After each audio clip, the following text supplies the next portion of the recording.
Hi friends, ನಾನು ರಶ್ಮಿ ಶ್ರುತಿ ನಂಬ್ಯಾರ್.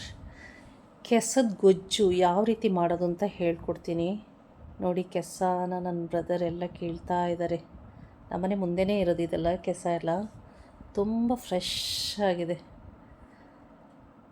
ಇದು ಅನ್ನಕ್ಕೆ ಮತ್ತು ಇದು ರೊಟ್ಟಿಗೆಲ್ಲ ಸೂಪರಾಗಿರ್ತದೆ ಮಾತ್ರ. ಎಂಥ ಟೇಸ್ಟು, ಬೇರೆ ಯಾವುದು ಸೈಡ್ಸ್ ಇಲ್ದಿದ್ರೂ ಇದರಲ್ಲೇ ಊಟ ಮಾಡ್ಬೋದು ನೋಡಿ. ಎಲ್ಲ ಕೇಳ್ತಾ ಇದ್ದಾರೆ. ತುಂಬ ರುಚಿಯಾದ ಗೊಜ್ಜು ಮಾತ್ರ ಇದರಲ್ಲಿ.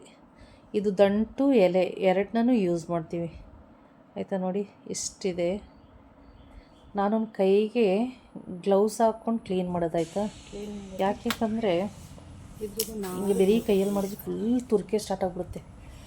ಅದಕ್ಕೋಸ್ಕರ ನಾನು ಈ ಸಲ ಗ್ಲೌಸ್ ಯೂಸ್ ಮಾಡ್ತಾಯಿದ್ದೀನಿ ನೋಡಿ. ಇದ್ರದ್ದು ನಾರೆಲ್ಲ ಈ ರೀತಿ ತಗೊಳ್ಬೇಕು. ಲೀವ್ಸ್ನೂ ಯೂಸ್ ಮಾಡಬೇಕು ನೀಟಾಗಿ ನೋಡಿ. ಈ ಟೈಪಲ್ಲಿ ನಾರೆಲ್ಲ ತೆಗಿಬೇಕು. ಮಳೆಗಾಲದಲ್ಲಿ ಪ್ರತಿಯೊಬ್ಬರು ಮಾಡ್ತಾರೆ ನಮ್ಮ ಕೂರ್ಗ್ ಕಡೆ.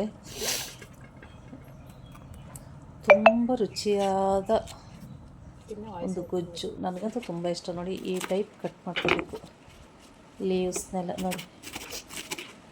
ಈ ಟೈಪ್ ಕಟ್ ಮಾಡಬೇಕು. ಎಲ್ಲರೂ ಟ್ರೈ ಮಾಡಿ. ಗಂಟು ಅಷ್ಟೇ ನೀಟಾಗಿ ಕಟ್ ಮಾಡ್ಕೋಬೇಕು. ಆಮೇಲೆ ಎಲ್ಲ ತೊಳೆದು ಈಗ ಗ್ಯಾಸ್ ಆನ್ ಮಾಡ್ಕೋತಾ ಇದ್ದೀನಿ ನೋಡಿ. ಎಷ್ಟೊಂದಿದೆ. ಈಗ ಒಂದು ಬಾಣಲಿಲಿ ನೋಡಿ ಎಷ್ಟು ಫುಲ್ ಇದೆ. ಈಗ ಅದು ಆಫ್ ಆಗುತ್ತೆ. ಬೆಂದಾಗ ಒಂಥರ ಗೊಜ್ಜು ಟೈಪ್ ಆಗಿಬಿಡುತ್ತೆ. ಅಯ್ಯೋ ಇದೇನಪ್ಪ ಇಷ್ಟು ಅಂತ ಅನ್ಕೋತೀವಿ. ಇದಕ್ಕೆ ಹಸಿಮೆಣಸು, ಬೆಳ್ಳುಳ್ಳಿ, ಅರಿಶಿಣ ಮತ್ತು ಖಾರದ ಪುಡಿ, ಹುಣಸೆಹಣ್ಣು ಮೇಯ್ನ್ ಆಯಿತಾ.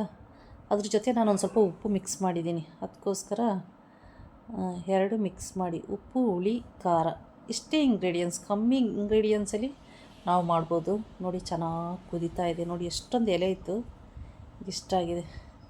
ಎಲ್ಲರೂ ಒಂದ್ಸರಿ ಟ್ರೈ ಮಾಡಿ.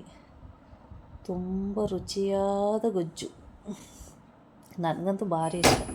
ಈಗೊಂದು ಬಾಣಲಿ ಇಡ್ತಾಯಿದ್ದೀನಿ. ಇದಕ್ಕೆ ಮೇಯ್ನ್ ಬೇಕಾಗಿರೋದು ಬೆಳ್ಳುಳ್ಳಿ. ಇದೇ ಲಾಸ್ಟಿಗೆ ಬೇಕಾಗಿರೋದು. ಬೆಳ್ಳುಳ್ಳಿ, ಸಾಸಿವೆ, ಒಣಮೆಣಸು, ಕರಿಬೇವು ಹಾಕಿ ಚೆನ್ನಾಗಿ ಫ್ರೈ ಮಾಡಿ ಅದಕ್ಕೆ ಒಗ್ಗರಣೆ ಕೊಡಬೇಕಾಯ್ತಾ. ಸಖತ್ತಾಗಿರ್ತದೆ. ಒಂದ್ಸರಿ ಫ್ರೈ ಮಾಡಿ. ಎಲ್ಲರೂ ಟ್ರೈ ಮಾಡಿ, ಇದೇ ರೀತಿ ಮಾಡಿ ನೋಡಿ. ಆಮೇಲೆ ಕಮೆಂಟ್ ಮಾಡಿ ಯಾವ ರೀತಿ ಇದೆ ಅಂತ ನೋಡಿ. ನನ್ನ ಬ್ರದರ್ ಇದನ್ನ ತಿಂದಿರಲಿಲ್ಲ, ಕೇರಳದಲ್ಲಿ ಮಾಡಿಕೊಟ್ಟಿರೋದು ಈಗ ಅವನಿಗೆ. ಚೆನ್ನಾಗಿದೆ ಅಂತ ಹೇಳ್ತಾ ಇದ್ದಾನೆ. ನಾನು ಒಂದ್ಸರಿ ಟ್ರೈ ಮಾಡ್ತೀನಿ. ನನಗಂತೂ ಭಾರಿ ಇಷ್ಟ ರೈಸ್ ಜೊತೆ ತಿನ್ನಲಿಕ್ಕೆ ನೋಡಿ. ಸೂಪರಾಗಿರುತ್ತೆ. ಎಲ್ಲರೂ ಟ್ರೈ ಮಾಡಿ. ಗೌರಿ ಹಬ್ಬಕ್ಕೆ ಇದು ಮೇಯ್ನ್. ಕೆಸ ಬೇಕೇ ಬೇಕು. ಗೌರಿ ಬರೋ ದಿನ ಇದನ್ನ ಈ ಕೆಸದ ಸಾರು ಮಾಡೇ ಮಾಡ್ತಾರೆ. ನಾವಂತೂ ವೆಯ್ಟ್ ಮಾಡ್ತಾ ಇರ್ತಿದ್ವಿ ಯಾವಾಗಪ್ಪ ಗೌರಿ ಹಬ್ಬ ಬರೋದು ಅಂತ. ತುಂಬ ಚೆನ್ನಾಗಿದೆ. ಟ್ರೈ